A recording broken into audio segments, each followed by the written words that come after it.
And I'm assuming that a couple of you guys or girls that are listening to this podcast are thinking, why didn't I pick the Lakers as my favorite to make it to the finals out of the West? They recently clinched the number one seed. They have home court. That's a huge advantage. Oh yeah, they're in a bubble in Orlando. Well, they don't have many advantages, but according to their win record, they're the best team in their conference. So here's my counter argument. Since the NBA restart, the Lakers have been the statistically worst starting five. LeBron James has 23 points per game, Anthony Davis 22, Danny Green only 7 points per game, Kentavious Caldwell Diop only 7 points per game, and JaVale McGee, who's a great vlogger but doesn't put enough points. He only has 4 points per game. Kyle Kuzma, their sixth man, in my opinion, their most consistent offensive threat, averaging 15 points per game. Since the bubble started, the Lakers' record is 3-4, 3 wins, 4 losses. They've been wildly underperforming, constantly playing down to their competition.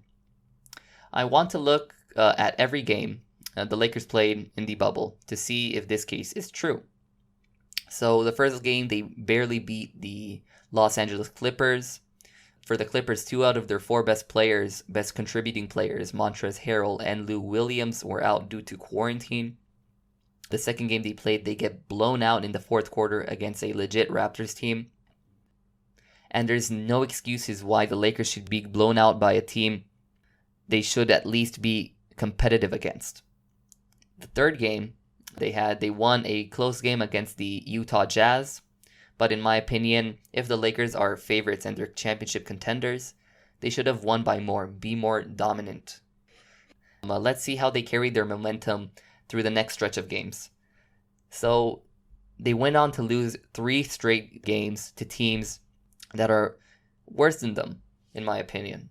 They got blown out by the Oklahoma City Thunder and the Houston Rockets, and they got beat by the Pacers in a close game. As of recording this podcast, they did beat the Denver Nuggets on a buzzer beater.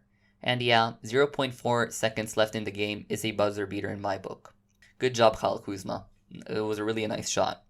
But there's a constant theme throughout these games, and I think you already knew what I'm going to say. The Lakers play down to their competition and barely win a team with lower expectations like the Nuggets and Jazz.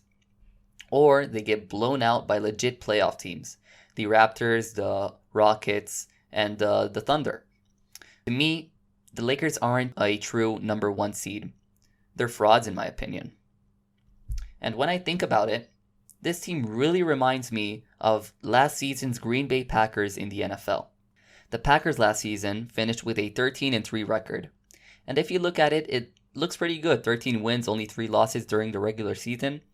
But if you look closer into this record, it tells a different story. The Packers played ugly football all season last year. They always played down to their competition. They never closed out games, even against less superior opponents. Almost losing to teams like the Lions twice. They almost lost to the Washington Redskins. The Washington football team. And they got blown out by the Los Angeles Chargers, who finished that year 5-11. They got blown out by a way below average team. And of course, I could list a few more games, but I want to get to the point. The Packers were the 2nd seed in the NFC playoff bracket.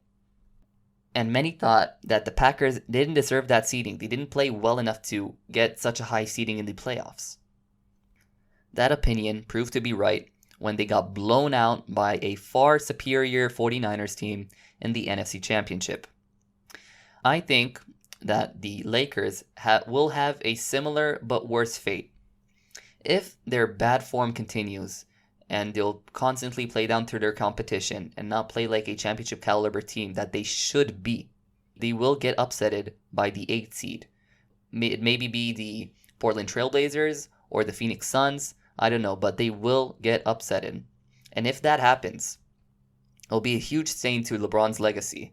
And also, Anthony Davis might think twice if he would like to stay in LA for a couple more seasons, and maybe he would like to leave somewhere else in free agency.